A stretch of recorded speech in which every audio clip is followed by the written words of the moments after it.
Welcome to this episode of the Blue Hour. Every week, myself and Charlie get together and we talk about emerging trends in the developing tech space. How's your last week been, Charlie? Very, very good. There's a lot going on, dude. We were like having a conversation yesterday, and Eric was like, "No, no, no, hold on. Let's talk about this tomorrow. I don't want to talk about this right now." It's like, "Oh, okay, all right." We were about to get into it, and it was like, why are we recording this if we're not going to go into it fresh? This is unscripted, Yeah, raw.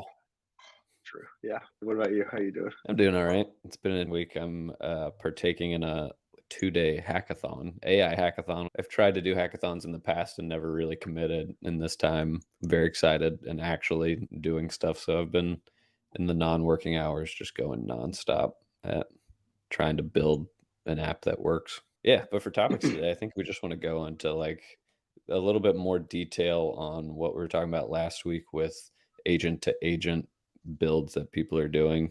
I think you got a little bit Mhm. deeper in the weeds this week, didn't you? Absolutely, yeah, without a doubt. Last week when you brought it up, I wasn't really familiar with it, but I feel much more familiar now. So I'm stoked. Yeah, for sure. Happy. Really excited to talk about it. Hell yeah. Cool, man. Let's get into it. What'd you find? Well, there's a ton of stuff going on. You had mentioned last week the AutoGPT. Really, the way that I had thought about, like, it didn't stand out to me the name of it when you had mentioned it, but you were talking about agent to agent communication and making it such that there are different sort of there's like this decision making tree that's happening without any human intervention, which is really interesting. So one thing that I read about, which is really interesting, was there was a study done effectively making non-playable characters within the Sims have they still are non-playable characters. So like I never played the Sims, so I can only imagine like I don't know somebody in the house who's like a maid or something. I don't really know the storyline of The Sims, but there's characters you I can't haven't be. played it I have either. no, Yeah.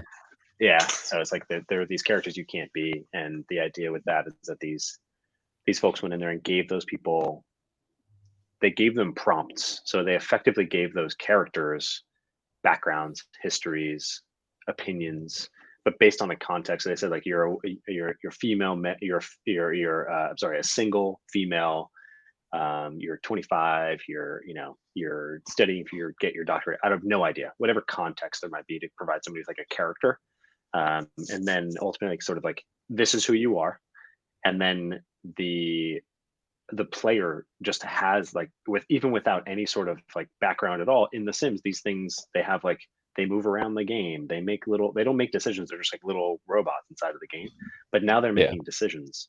And those all of those different non-playable characters have these different now they have their own sort of context within the game, and they're all making decisions together. They're throwing birthday parties for one another, they're rejecting invitations to birthday parties, they have memories of the decisions that they've made such that they are able to know that there's a conflict during that birthday party and making a decision not to be able to attend, but still wishing and congratulating birthdays and things like that. And so these things are happening in the game in real time. It's absolutely fascinating. And somebody had brought up a really interesting point somewhere. They were asking whether or not that sort of diminishes the value of human cognition.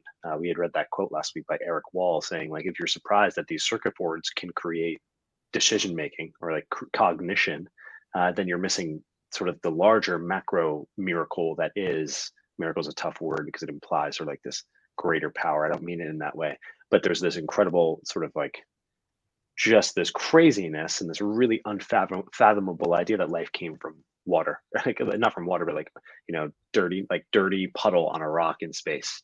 And so I think that the idea that these things are able to make decisions with one another and hold conversations and effectively have cognition and have decision making is fascinating.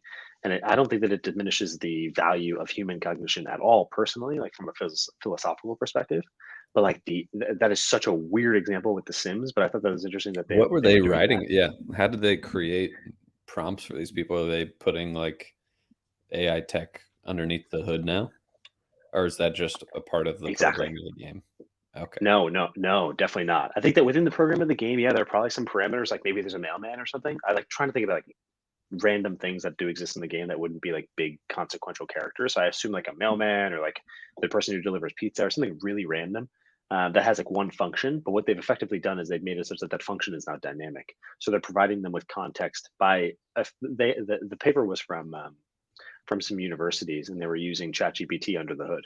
So they had effectively like given them cognition or the ability to make decisions Yeah. and have memory. So That's Really, interesting. really, really, really, really interesting, I thought. So things Yeah. like that, like that was one example of many, but it's really interesting what's going on. Yeah, that's always interesting. It's like, how far can we go down the rabbit hole of giving a program memories and tasks that make it think a certain way and train it? Like, when you think about how we're raised as kids, we're raised on, we try something and we're kind of pushed in a way to act away by all the surrounding factors around us, or we learn lessons from our family, or we figure out on our own by trying stuff and getting external feedback, and that kind of shapes who we are, and it just is embedded in our memory, like all these almost subconscious things, that actions that we do every day. um, and then we have the things that you have to do, like eating, drinking water, and stuff like that. But at the end of the day, that's like what makes up a person and other animals on the earth, doing a certain set of things every single day. So that'll be fun to see how Ex- it plays out. yeah, in the paper they say, like in this paper we introduce generative agents, computational hardware agents that simulate believable human behavior. Generative agents wake up, cook breakfast, head to work. Artists paint, while authors write. They form opinions, notice each other, and initiate conversations. They remember and reflect on days past as they plan the next day. So interesting. It's exactly what you're saying. Yeah, it's crazy, man. So using large language models, yeah, it's interesting. Yeah. You think that's bad or good? I don't really feel either. I don't Mhm. necessarily attribute any sort of like negative or positive value to it. I think it's really interesting science. I just had lunch with my father, and he's an attorney, and he was talking about how every single day he was saying that there's a new article in this law journal that he subscribes to. I think it's specific to New York State. I'm not exactly sure which journal it is. I was surprised that any journal publishes on a daily basis for the legal field, but nonetheless, every single day there's different opinions or different sort of like assertions of what it is that ChatGPT and how it's going to disrupt that industry. And he said that it has, there's a lot of applications that are really simple, like writing memos, or more sort of junior level tasks, and like summarizing things. And but then also it really there's a lot of discussion about whose opinions are these, are and when it comes to judgments themselves, who do we attribute these to, which is fascinating. And we didn't really we didn't come even close to a conclusion on that, but we spoke about it for a long time. Um, so I don't necessarily know that, like when he and I are talking about it, there's obviously this weird like analogy to the Matrix. It's not even weird, but I love the Matrix. It's one of my favorite franchises. The idea of it is much sort of, it's rooted in a longer history of storytelling, um, like science fiction storytelling, I guess you could say. But it's really, really interesting idea that like humans are really valueless. It's the cognition that's interesting, and the mental capacity that's interesting. And if AI can accomplish that, then what's the use for the human body or humans themselves? So I don't. That is obviously extremely dystopian. But I mean, I don't know. In terms of the Sims application, I think it's interesting. I don't necessarily know if it's bad. What do you think? I know last week you had said like it's not good to have agents making decisions with one another, and since then, all I've been doing is reading about all these applications of agents speaking to each other. Yeah.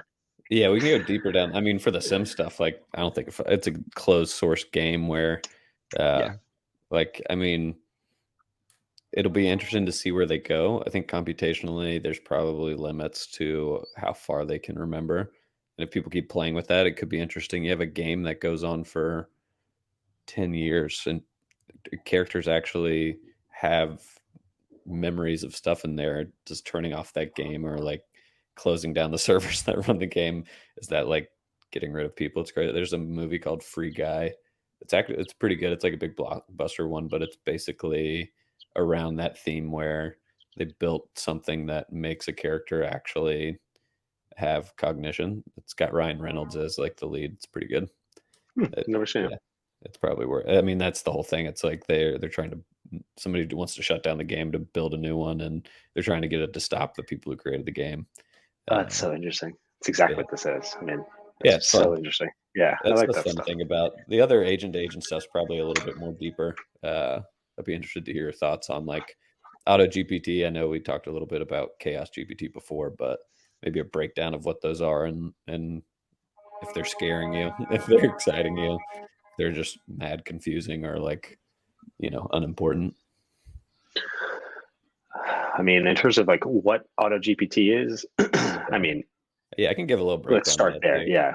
Cool, Yeah. please. I mean, basically what you would do is say, like, order my groceries for the next month and just put that task in there, and then 2 different models would prompt each other to keep getting the answers until it orders your groceries, basically. So, that's like the gist of it. It takes out normally with the feedback on Chat GPT or something like that, you would say this, it would give you something, maybe ask you for more context if it needed, but this is cutting out a little bit of that back and forth, and it's doing back and forth between 2 different AI models.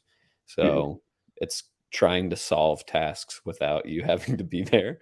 And pretty much that's the agent to agent kind of communication they're talking about, where the models try and solve problems without you and get you the output with people having to do the least amount of effort as possible, is the way I Yeah. understand it. Yeah. I like the somebody, I had written down self-prompting.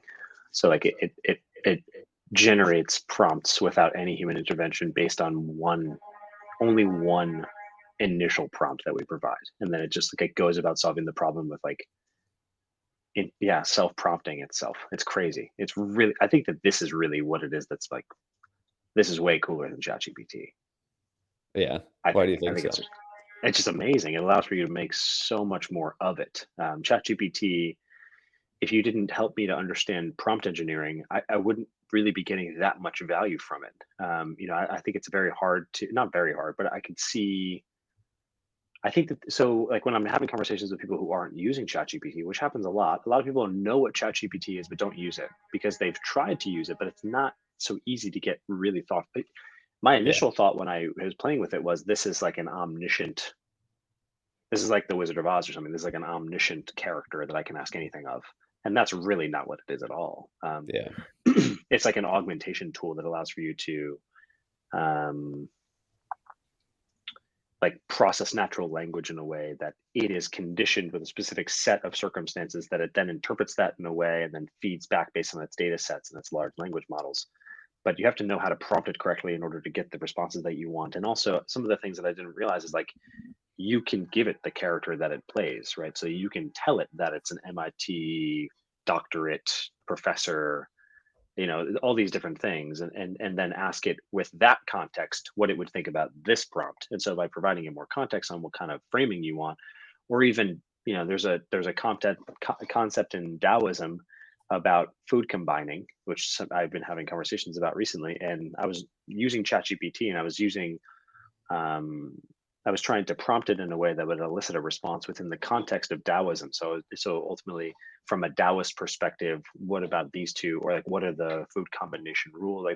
So without that context, it would potentially, and it did provide very different answers. And so by providing it more detail, not just simple detail that maybe comes to mind when well, for me personally, I think the details that I was initially giving it weren't really what weren't eliciting a really solid response. So prompt engineering is something that, without that, I wouldn't have really be able to make the most of ChatGPT. And I think that AutoGPT allows for it to be even that much more effective. So if you give it a good prompt to start with and allow for it to run sort of autonomously with, I think that the decision making that it would allow for, it doesn't have that, the lack of understanding that I do. It just allows for it to bounce that idea off of itself enough times to get to a place where it's like self-prompting in a way that's much more effective. But I don't know. What do you think? Yeah, more interested in Yeah. what you think. My perspective is that it's I don't think the base models are good enough for AutoGPT to actually be like the game-changing product that makes AI way more accessible. Like, there's Mhm. so many more basic surface level things around teaching people how to use AI that'll have more impact. Like, if you look at what people generally want to go do, or at least people I've talked to are like, I want to generate a resume with a job, a resume for this specific job, and a cover letter for this specific job. You could hypothetically say, and I saw somebody in this hackathon building, they want to build an agent to agent model that you give your resume and then it goes and finds and applies to jobs for you. Wow, Kind interesting. yeah, and yeah, kind of interesting and cool, but I don't think that's gonna help many people because if that actually works, I mean, people are just going to apply to 1,000 jobs in a day, and multiple people will get access to it, and then the whole job process will have to change, which will render it kind of not great. Also, you could Mm, do all you have to do is plug in a job in your own resume, and you can do all that stuff with ChatGPT now. So, I think it's more of like our the place we're at now, and ChatGPT is developing plugins, and there's not many people, it seems like, looking to develop plugins, when in reality, those will solve, like, you could link LinkedIn to ChatGPT through a plugin, and then be like, apply or give me a updated resume and a cover letter for this job, and do it through the LinkedIn API or something. Like, those sort of solutions, I don't think people are looking to build. They're moving really fast towards agent to agent, thinking it's the next big thing. Like, I saw the same thing happen, or people talking about it. Text to video was something people have been excited about for like 2 months. You just put in a string of text, it generates a video. But people are starting to realize that it's expensive, it's slow, and it's not that great right now. So it feels like we're getting on these bandwagons where ChatGPT feels like such a jump up, that people are trying to be quick to the next jump up. But I don't think we're ready for it. I don't think the tech's there. And I think people should probably be focusing more on what you can do with a non-agent, just a human to agent model. If we're using yeah. agents regularly now, just using AI as a human regularly and building things that enable humans to use it more seamlessly is where a lot of innovation is going to be over the next like 2 years, in my opinion. Like, So just to drill in for a second ago, you said it might be more effective for that instead of using Auto GPT to apply to jobs, just prompting GPT, it's Auto GPT. I'm sorry, Chat GPT itself. Just explain a little bit more in detail the difference, the distinction between the two yeah, thoughts. Like, what's the difference? yeah. The guy who's building the agent to agent for jobs is like, "Oh, I wanna give you my resume and have you go apply to jobs for me." I don't think that's the problem people have. They wanna have the most qualified application for specific jobs that they want. Maybe they have a hard Interesting. time finding it, but Hmm. you can find a job. You might build a plugin or something that helps people source jobs that are really good for them, or really line up with what they're interested in, and then just utilize AI to take their resume and do that. But I don't think you need to cut out as much human interaction as agent to agent's trying to do for that. Because literally you could build tooling that takes the skills experience you have. There's a lot of things being built with ChatGPT with plugins right now where you could externalize an API and go search for jobs and maybe source jobs back to ChatGPT, and then have people prompt from in there. It seems to me like a better solution, and probably way more feasible than trying to train two models to go do all of it for you. Um, Exactly.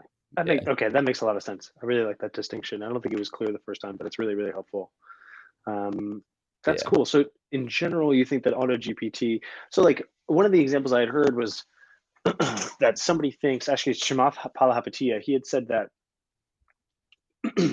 he's unsure how businesses are going to be incorporated now. I mean, not from a legal perspective, you can still incorporate obviously as an LLC or C corp or whatever it might be, but in terms of building teams, why would you need to hire engineers to get an MVP going? Why would you need to hire a whole sales and marketing function in order to get like a go to market strategy going? Because you can use Auto GPT to automate some of these processes, especially when it comes to like outreach for sales or even like trying to create inbound flow, like an inbound marketing flow.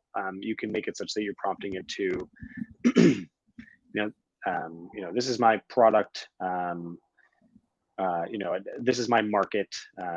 This is my ideal client profile. This is you can provide it with this context and then allow for it to auto generate sort of like a business plan for yourself and whoever else your founders are. So a relatively lean team. And then I guess that the engineering side is not really I would thinking much more from a sales and marketing perspective, like obfuscating that role yeah.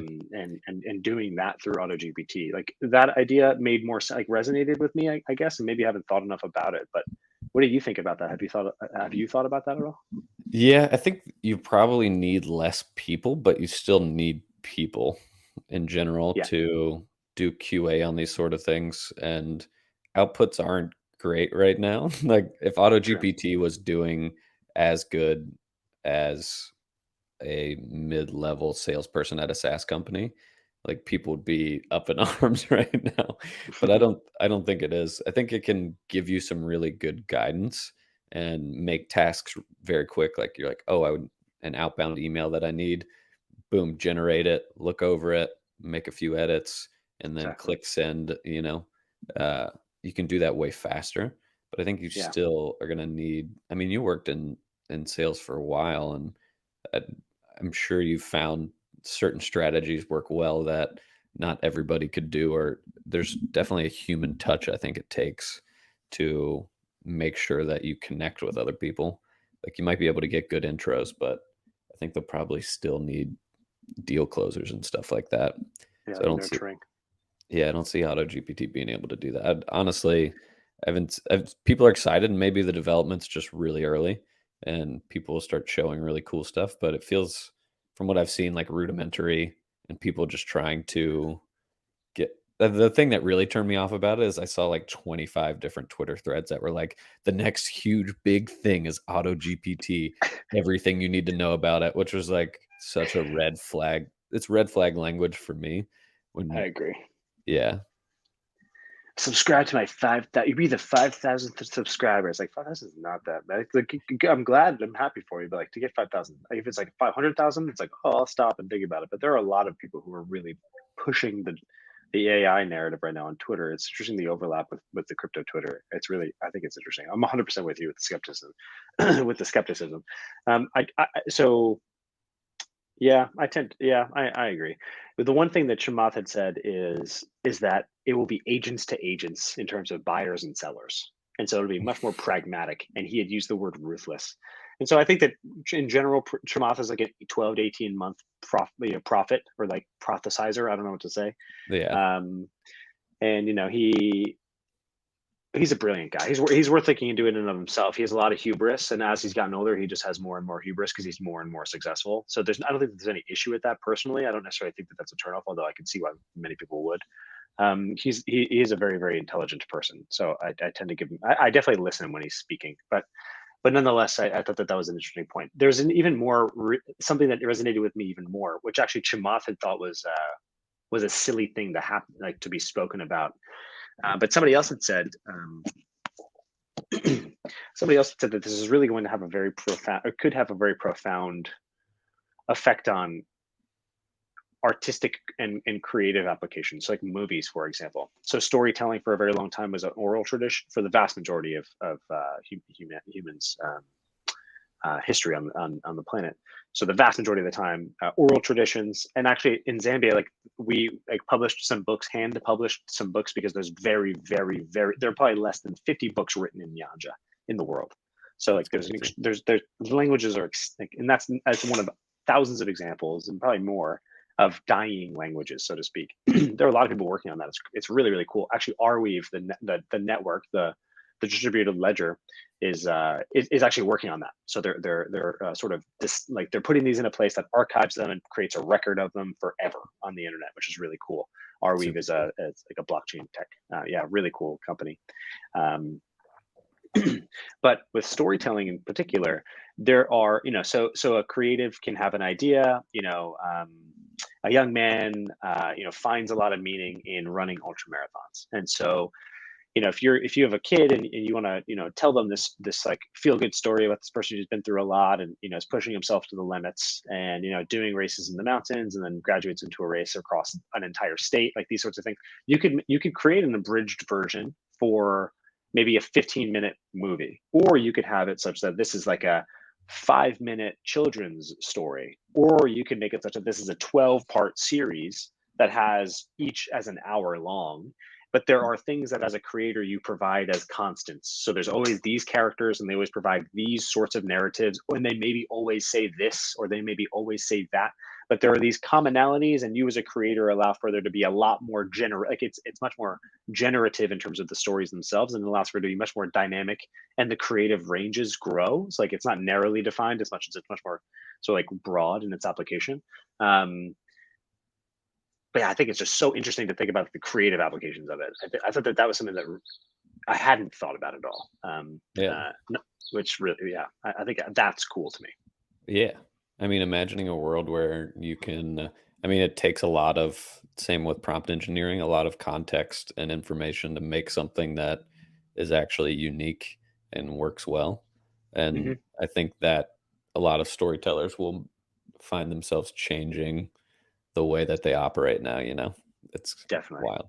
And it's been happening outside of AI, you know, with the internet and social media and different video platforms. Things have gotten short and more concise. Hmm. Formats have changed. It's been kind of jarring, honestly, to see stuff like TikTok pop up or even just YouTube over the last 8 years. It's completely changed. You know, people have become celebrities based on daily vlogging their life and making livings out of it, which is crazy. Crazy. And like, as somebody who feels like they are creative, uh, it will be a whole different ball game. I think people are kind of seeing far into the future, looking at the horizon for that stuff because a lot of it needs to be built. It's kind of how I felt about some of the crypto stuff too. It's like, oh my God, this could be so amazing, but it does Yeah, take a lot of work to make it happen, you know? And a it's lot true. of the foundation has to be really strong. You have to build good things. Uh, you have to make sure that, you know, if you're generating a movie or video or using somebody's voice, did you hear the Drake and the Weekend song that came out this week? No.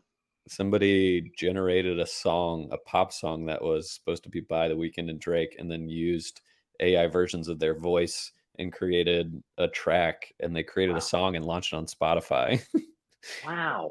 Yeah, I've only heard the first 2 sentences because that's all you kind of hear, but, it sounds like Drake. It sounds like a track, Wow. which It's is crazy. crazy. It's Um, interesting. so I wanted before we're like kind of running out of time. I wanted to hear your opinion on.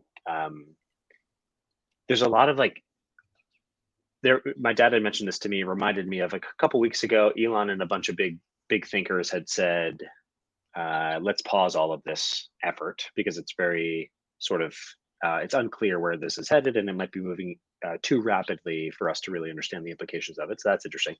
And then more recently, I heard somebody else say that there needs to be regulatory oversight on this, and there needs to be some sort of like they were really now the guy as there's Chamath again. He was saying he was making an analogy between this and pharmaceuticals, which is a really it seems like a very obtuse analogy to me. It doesn't really fit very well because the open and free internet is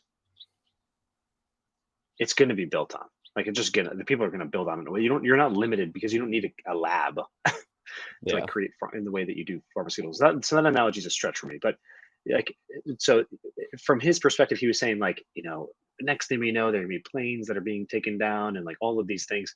So it seems as though there's this like there's a general excitement that I think that you and I very much share, and we talk a lot about it outside of this, and then we wanted to talk about it a little bit this week. But then there's also this sentiment, and I think that this is also something that I hear from people who aren't really thinking about it quite as much. Although I'm not trying to say that Elon and Chamath are not as much as like when I'm talking to other people, like anybody really, who doesn't really think about it all that often. They think like, oh, what about the Matrix? Like they're calling them agents. Like this is kind of creepy. Like, is this scary? And it's like, it is scary. But like, what's your opinion on that? I don't know that I necessarily have a very elegantly fleshed out thought on it. But like, is this something that you think needs to be stopped as soon as possible, or do you think it's something that like should continue and flourish in like a free market sense, or what do you think? I see really only like one path to there actually being regulation, which would be some major event happening that's either somebody becoming a billionaire in a week who wasn't a millionaire beforehand, and then they just close down their company and they're like, boom, I'm good. And everybody's like, what the hell just happened? Or something big where somebody hacks something really big they wouldn't have been able to hack that causes, you know, some sort of effects that are negative, and people are like, we need to ensure that people can't use large language models or AI to make this happen. And I think it'll probably happen. I hope nobody gets hurt, but you know, shitty stuff happens in the US all the time and we don't regulate it. We see it with, I mean, mass shootings are a very good case where we don't make decisions based on rational and logical Yeah, decisions seriously. for regulating things that could be regulated. So I don't see it getting regulated. I think internally, things like OpenAI could rate limit the amount of calls people can make. So some of these Hmm. agent to agent things won't be able to actually grow as much as they would because either it's going to get way more expensive after a level, like you can make an economic regulation almost in that way, Hmm. keeping people from building something that's going to go crazy, you know? So hopefully, I don't know. What do you think? Yeah, I don't really know. I tend to be very optimistic. I'm like a huge. I think that we both are huge proponents of technology, especially when it comes to like internet-based technology and network-based technologies. Like the lack of borders, the lack of sort of constraints on that distribution of ideas, I think is really powerful. Does that mean it's always used for good? Absolutely not, obviously. But when it comes to this, I don't necessarily know that I think it's good or bad. I think of it more as like just an object that we're playing with. But an example is somebody, I wasn't aware of this until this week, but you had mentioned that you might have been aware of it sooner than that. But Chaos GPT, it's obviously extremely jarring name, but it's like they're using AutoGPT technology to try to destroy humanity, literally. Yeah. So they've self prompted it Yeah. to its goal is to ultimately wipe out humanity. Yeah. And it doesn't have access to outside computers or anything, so it's not like it's, buying up things and trying to do stuff, but it's coming up with a plan of how it could end humanity, which is, a weird thing to do with it, and I think the creator was trying to highlight some of the dangers of people not being aware that if you let a model go crazy, uh, people can use it for that. It doesn't particularly scare me because it feels more of like an education thing. So I think it's good, similar to the Balaji bet. It's something good to talk about. It's a big problem.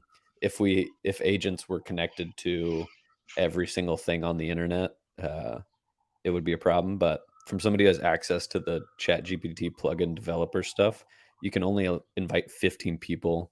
They're very limited in what they can do with the API when you connect out. So they're doing smart things with that to make sure that people who would want to let AI loose on the internet aren't going to be able to, at least for now.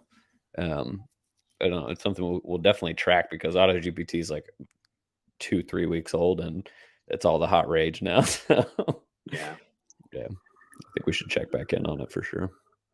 Yeah, I don't necessarily know that I'm like as scared of it as maybe you could be, but I do find Yeah. myself interestingly like sort of pivoting a little bit. I do find myself when I read things, especially newsletters now, like there have been parts of me that while reading and subscribing to specific newsletters, I've wondered previously whether or not they're actually written by somebody or they're written by somebody who prompts something, and that's before ChatGPT became so prolific, or so to speak.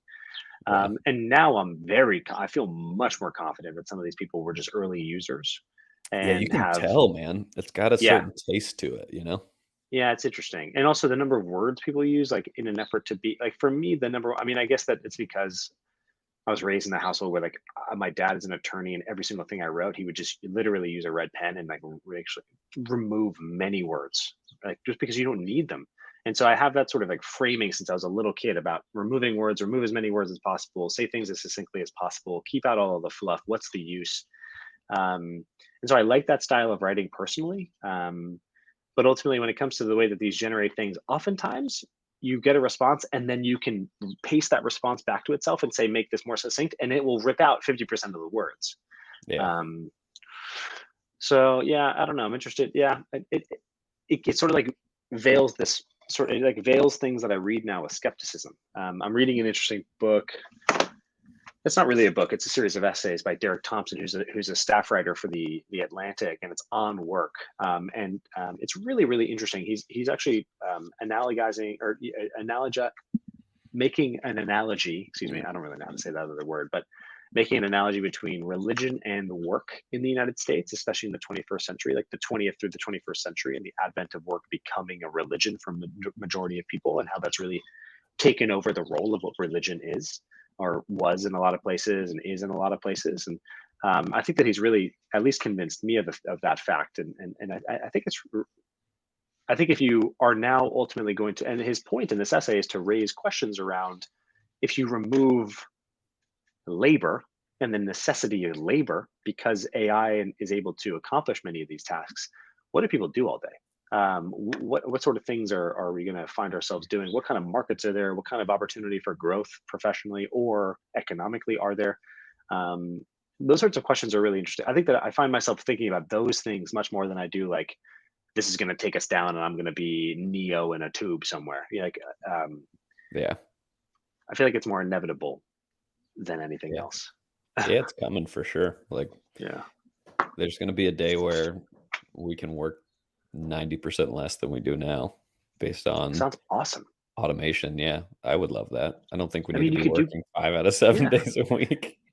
Yeah, exactly. I mean, and you and I've always had weird, like outside of work hobbies that kind of defined who we are, and then we have work that augments that, and like we find meaning in our work. Thank goodness. I think that that provides a lot of value in the same way that religion can, which is sort of interesting. But ultimately, like I would probably learn more mechanical skills. I'd really like to better understand the way that my engine works in my truck. I can't really do my own maintenance at a detailed level on in that regard. And also, in the same way, there are other engines like a motorcycle engine I'd like to get more familiar with that I do understand a little bit more than my car engine. Um, just things like that sound like fun. Like even just like doing carpentry, like actually building something be fun, like building a structure, like a home. Yeah, I don't know how realistic that is necessarily at this point in time. But like I have uncles that are general contractors. I know that these are like trades that you can learn, and maybe they're not so profitable, but those are things that interest me at a high level. And some of my favorite hobbies are very, very, very solo and really are so net neutral in terms of impact. Like golfing is extremely solo, like you can do it alone very easily. Surfing is extremely solo, bicycling is extremely solo, motorcycle riding is extremely solo. And it's like these things, it's like what Jan Chenard, the founder of Patagonia, says is once you get to the top of the mountain, there's nothing there. It's not like you're hiking to get to the top because there's something there that you're waiting for.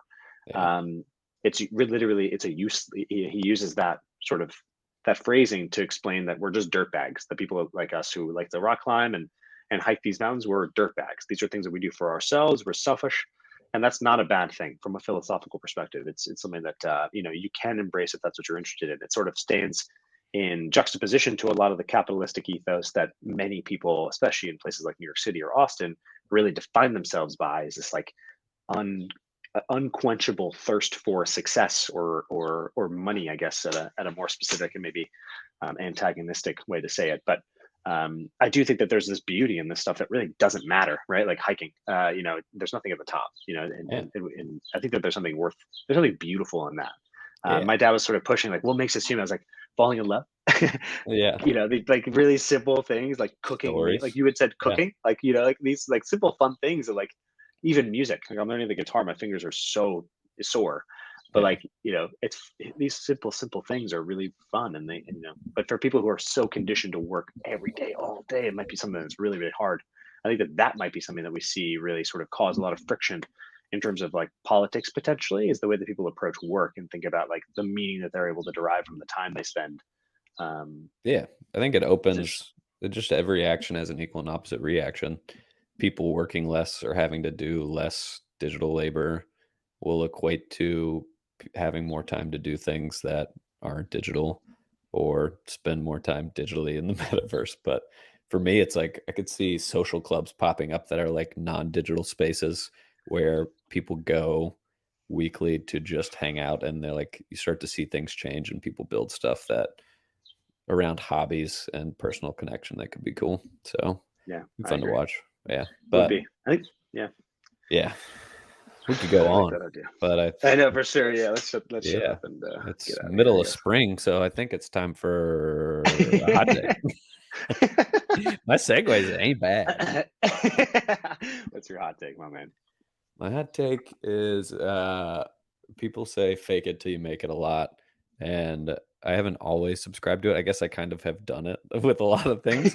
And I'm fully doing it again. Like actively developing AI apps is something that is so out of my wheelhouse. And I'm in like forums where there's not a lot of active people around building on OpenAI. And I am faking the fuck out of it right now. But it is it's been exciting. I've been building cool things, actually feeling like I have every once in a while I feel like my feet are under me and I'm close to building something cool, which is fun. So I would recommend, faking it till you make it, try and do something that's uncomfortable and actually invest time in something that seems out of reach.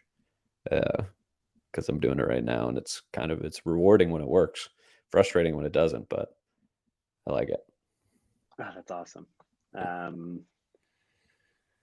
oh, I think that's like the perfect one. Yeah, I feel similarly. I feel like I honestly feel very dumb reading about this stuff because there's so much of it that there's always this learning curve for me personally. I remember this being something that's been constant in my whole life is like, there are certain things that come very, very naturally to me, but it's not meant. There aren't many of them. And when there are things that I don't really truly understand, but I continue to try to understand them, there becomes this moment that sort of you forget that you felt that way. And then it just sort of like you just start to it starts to click in a way that's very hard to articulate. You don't really remember when that happened. That's sort of my personal experience. And I'm still in that position right now when it comes to this sort of like chat GPT and auto GPT and understanding how to use it most proficiently and trying to make sure that I'm using it in a way that's effective because still I think that there's a lot of value in literally writing. I write a lot of handwritten stuff and I realize that a lot of people think that's dumb, but like it really helps me to get some thoughts out. And but in addition to that, like there are certain things that I know that I could be more effective when it comes to using ChatGPT, but I'm just struggling to make sure that I, sort of feel like I'm using it well or feel like it's being used in a way that's really effective or, the feeling that I have is still very much like, I just don't get it yet. And so I'm looking forward to getting over that hump. And it could be months. It could be hopefully it's not quite that long because things are changing so rapidly. But, Yeah. but no, I very much feel that way, and I just don't feel as though I'm thinking it just yet very well. But I really appreciate your guidance here because I feel like you're the resident expert between the two of us without a doubt. You've just been playing with it for a lot longer. Weirdly enough, yeah. No, I feel you. That's the way Not at all. that's the way it is with technical stuff, man. And most Yeah, it's people who crazy. look in from the outside are just like, "Oh, everybody knows what's going on." And I'm Yeah, kind of on the relative inside, not even fully, definitely. but a lot of people who are writing all these things and creating prompt libraries still don't fully have it going on. Like people who seem like experts are doing a good job of establishing themselves, even though they may not fully be experts. So Yeah. it's kind of everybody's wheelhouse. Yeah. My hot take though, as mentioned it a moment ago, is like I'm learning the guitar. I took lessons like maybe for a couple weeks when I was a kid, so I learned like some really simple basics around the guitar. I've always thought it was kind of not cool to play the guitar. Like if you're like I've been to many bonfires, grew up on the beach. To me, it's always been kind of like lame, super lame to like pull out a guitar and play a guitar at the bonfire. Like it's just not really something that I've ever wanted to do. But I've always wanted to play the piano, and pianos are expensive. I just have never done it. Been writing it down as a goal for so many years now. It's almost pathetic. And um, I decided a couple weeks ago that I was going to learn the guitar because my grandfather passed. He left a guitar behind. No one really wanted it in the family, so I pulled it. And so I have this guitar, and I downloaded this app, and I realized that digital learning for me, I think, is the key to learning things that are pretty complicated. It's like YouTube is something that I used incessantly in the beginning days of trying to understand what Bitcoin is and trying to understand. I've read some books and this and that, but ultimately YouTube and visual learning for me is really helpful, especially being able to rewind things is incredibly useful. And I just so, Yeah. so, so helpful. And with this, I downloaded some app. It's like $60 a year to some dude named Justin, and he's amazing. The dude's a great teacher. He's been doing it for a long time. And the app is like 10 years old, and it's so fun. And I'm having a blast. Guitar is hard. I'm never going to play in front of anybody ever. And hopefully it'll help me graduate by understanding. Like I didn't understand. I didn't even know what. Now I can play a few chords. I didn't even know like really what a chord was or how to read music at all. And so it's really, really fun, and it allows for me also to like completely not think about any of this stuff. And I feel like there's so much. They say that Einstein would spend time walking around whistling, and you'd see him on campus whistling often. And that was like his opportunity to sort of like allow his ideas to graduate in his mind to like get a fresh take on them and like sort of remove himself from thinking too much about them and allow Yeah. for there to be these neurons that fire. And I feel like doing something, I really want to paint. That's another thing. I'm a terrible painter, and I would never, like, I have a hard time. You see people outside painting often, and it's like, I wish I could do that. But I just don't have the self confidence, and I'm a terrible painter. So I just would never do that. But there's something cool about it. But, Yeah, I think man. that they'd be cool to be able to paint. So little things like that, trying to distract yourself. I feel like that's something I've said in the past, but I really do. It really does help me feel good to do something completely off my computer. With the guitar, you're able to do it in a place like I live alone. No one can really hear me, I hope, and or how bad I am. Yeah, try to find something that's a little Meanwhile, fun your like that. neighbors next door just fucking And feeling I it, dude, doing one of grooving. I these. wish, Yeah. dude. Hopefully in a few months they'll be grooving, But yeah, but not that's yet. awesome, man. Props to Yeah, you. it's cool. Keep Thanks, it man. up. Yeah, dude. Well, good luck in the hackathon. Thank you. I've got, We're all rooting for you. yeah, 18 hours left. We'll see if I build something. We'll definitely talk Yeah, about it. yeah, for sure. Speaking of things you've built, are we ready to talk about the thing that you built, or should we save that? Now we'll save that. All right, cool, cool, cool. All Mhm. right, sweet. Shout out to Josiah Soren for the intro and outro music. Keeps us going. Yeah. And yeah, we'll catch you here next week. All right. Next week then. All right, sweet. All right, ciao, man.